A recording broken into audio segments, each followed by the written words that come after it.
ఎవరిని పట్టించుకోలేదు.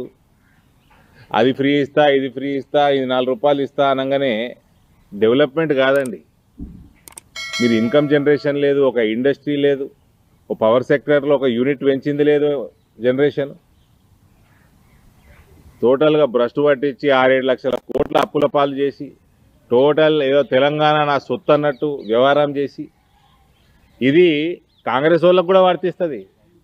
ఓ Congress party pre independence అది ఒక ఉద్యమ పార్టీ. ఇండిపెండెన్స్ వచ్చినాక ఇప్పుడు ఉన్న కాంగ్రెస్ నాయకులంతా జాతీయ నాయకులు ఏదో మేమే తెచ్చేసినాము, ఇది మా ప్రాపర్టీ అన్నట్టు వ్యవహారం చేసి ప్రజలు 10 సంవత్సరాలు, 20 సంవత్సరాలు, 30 సంవత్సరాలు అవకాశం ఇచ్చారు. దాని తర్వాత తగ్గించుకుంటూ పోయినారు. ఇవాళ కాంగ్రెస్ 90% దేశంలో వాళ్ళకి ప్రభుత్వాలు లేవు, సరైన సీట్లు లేవు. ఏదో 1-2 రాష్ట్రాలు తప్ప, అది కూడా బై ఫ్లూక్ తెలంగాణ గెలిచారు వాళ్ళు.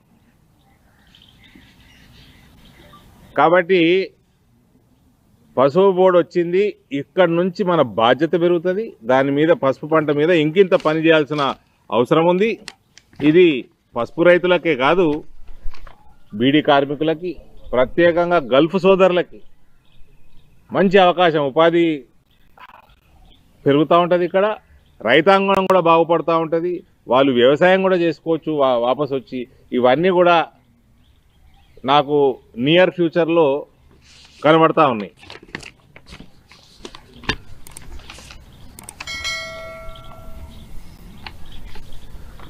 సో మరొకసారి ఇవాళ సంక్రాంతి రోజు ఇంత మంచి డెవలప్మెంట్ అయినందుకు ప్రధాని నరేంద్ర మోదీ గారికి, ఈ మొత్తం ప్రయాణంలో అమిత్ షా గారి పాత్ర పసుపు బోర్డే కాదు, పసుపు యొక్క దిగుమతులు తగ్గించడంలో, పసుపు యొక్క ఎగుమతులు పెంచడంలో, పసుపు యొక్క సెంట్రల్ ఆఫీస్ హెడ్ ఆఫీసు నిజామాబాద్లో రావడంలో అమిత్ షా గారి పాత్ర కూడా పెద్ద ఎత్తున ఉంది. పీయూష్ గోయల్ గారు అయితే నేనేమేమి ఆయనను ఎంత సతాయించినో, ఎంత ఎంబడబడ్డానో ఆయనే చెప్పిండు పొద్దున. సో పీయూష్ గోయల్ గారికి నేను మనస్ఫూర్తిగా ధన్యవాదాలు తెలియజేస్తా ఉన్నా. This is not the end, this is just the beginning. BRS ఏమంటుందంటే మేము ఒత్తిడి తేవడం వల్లనే పసుపు బోర్డు వచ్చిందని బీఆర్ఎస్, కాంగ్రెస్ పార్టీ ఏంటంటే మేము లేఖలు రాయడం వల్లనే బోర్డు వచ్చిందని కాంగ్రెస్ పార్టీ. ఎవరు అన్నారు? కాంగ్రెస్ పార్టీ వాళ్ళు తుమ్మల నాగేశ్వర్ ఎడ్ల బండి పోతూ ఉంటుంది, చక్రం తిరుగుతూ ఉంటుంది కదా, దాని మీద తుమ్మల నాగేశ్వర్ అన్న ఈగ ఆలిందట. ఈగ ఆలి ఆ చక్రం తిరుగుతూ ఉంటే, అది కూడా గిరగిర తిరుగుతూ ఉంటే నేనే తిప్పుతున్నా ఆ చక్రం అనుకున్నదంట.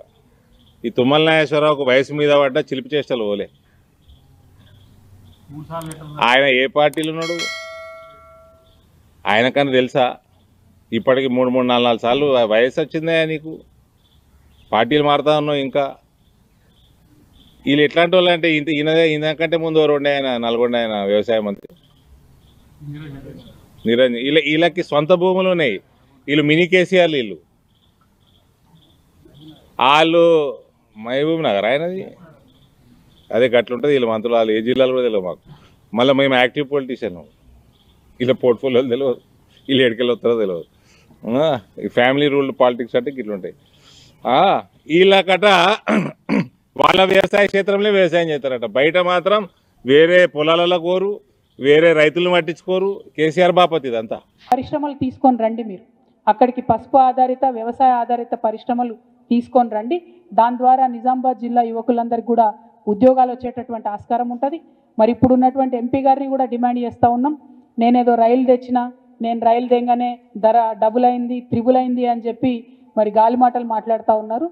పసుపు ధర ప్రతి 3వ సంవత్సరం పసుపు ఎవరు ఏం చేసినా చేయకున్నా బంగారం లెక్క పసుపు ధర పెరుగుతుంది. దాంట్లో ఎవరు చేసేదేం లేదు. కానీ ఎప్పుడైతే డిమాండ్ ఉండదో ఆ సంవత్సరంలో రైతులు మనం ఆదుకోవాల్సినటువంటి అవసరం ఉంటుంది. కాబట్టే మినిమం సపోర్ట్ ప్రైస్ తీసుకురావాల్సిందిగా ఎంపీ గారిని నేను డిమాండ్ చేస్తూ ఉన్నాను. అట్లానే జక్రాన్పల్లిలో పెద్దన్న బాజిరెడ్డి అన్న గారి ఆధ్వర్యంలో 800 ఎకరాల భూమిని మేము సేకరించి కంప్లీట్గా ఎయిర్పోర్ట్కి సూటబుల్ కండిషన్స్ అన్నీ కూడా క్రియేట్ చేసి, దానికి మా ప్రభుత్వం నుంచి లేఖ కూడా రాసినాం. కేసీఆర్ గారు ముఖ్యమంత్రిగా ఉన్నప్పుడే ఎన్ఓసి కూడా రావడం జరిగింది దానికోసం. మరి ఇప్పుడు అక్కడ ఎయిర్పోర్ట్ తీసుకొని రావాల్సిందిగా ఎంపీ ధర్మపురి అరవింద్ గారిని నేను డిమాండ్ చేస్తూ ఉన్నా. ఎయిర్పోర్ట్ వస్తే పసుపు బాగుపడుతుంది, రైలు వస్తే పసుపు బాగుపడుతుంది అని అనేక మాటలు నిన్న తను ప్రెస్ మీట్లో చెప్పిండ్రు. వెల్కమ్ చేస్తూ ఉన్నాం మీ థింకింగ్ ప్రాసెస్ని, కానీ వాటిని పరిపూర్ణం చేయండి. కేవలం వాటిని ఎన్నికల హామీగా మిగిల్చి మరి జిల్లా రైతాంగాన్ని మోసం చేయొద్దు అని చెప్పి భారతీయ జనతా పార్టీని మేము డిమాండ్ చేస్తూ, మేము చేసినటువంటి ప్రతి ఒక్క ఎఫర్ట్ని కూడా మీకు దాదాపుగా 30 పైచిలకు డాక్యుమెంట్స్ ఉన్నాయి. మేము వివిధ ముఖ్యమంత్రులతోని తిరిగి తీసుకొచ్చినటువంటి ఉత్తరాలు, మేము బిల్డ్ చేసినటువంటి ప్రెషరు, దాంతోపాటు పార్లమెంట్లో ఆనాడే ఒక ప్రైవేట్ మెంబర్స్ బిల్లు కూడా మనం పెట్టడం జరిగింది. మరి దీంట్లో ఉన్నటువంటి అంశాలేవి కూడా ఇప్పుడు పసుపు బోర్డు ఏర్పాటు చేసిన దాంట్లో లేకపోవడం శోచనీయం. ఎందుకంటే స్థానికంగా ఉండేటటువంటి ప్రజాప్రతినిధులకు, అదేవిధంగా ఇతర రాష్ట్రాల్లో పండించేటటువంటి పసుపుకు సంబంధించినటువంటి ప్రజాప్రతినిధులందరినీ కూడా మరి ఖచ్చితంగా అందులో ఎక్స్ అఫిషియో మెంబర్స్గా చేయాల్సి ఉంటుంది. ఆ మెంబర్స్ చేయకపోవడం అన్నది కూడా కొద్దిగా దారుణం. మా అందరికీ కూడా పసుపు ప్రాంతాల్లో ఉండేటటువంటి ప్రజాప్రతినిధులందరికీ కూడా మరి అవకాశం ఇవ్వాలని చెప్పి కూడా ఈ సందర్భంగా డిమాండ్ చేస్తూ ఉన్నాను. పల్లె గంగారెడ్డి గారికి కంగ్రాచులేషన్స్ చెప్తా ఉన్నాము. చరిత్రలో నిలిచిపోయే విధంగా మొదటి పసుపు బోర్డు చైర్మన్గా వారు ఎన్నికవ్వడం సంతోషకరం. మీరు మా జిల్లా బిడ్డ, మా అంకాపూర్ బిడ్డ కావడం మాకు గర్వకారణం. మీరు సమగ్రంగా పసుపు రైతుల అభివృద్ధి కోసం ప్రతిపక్షంలో ఉన్నటువంటి మా వంటి వారందరినీ కూడా కలుపుకొని పోయి పసుపు రైతులకు మేలు జరిగే విధంగా పనిచేయాలని కూడా డిమాండ్ చేస్తూ ఉన్నాం. మరి బాబా రామ్దేవ్ గారు బీజేపీతోని చాలా అనుబంధంగా ఉండేటటువంటి వ్యక్తి.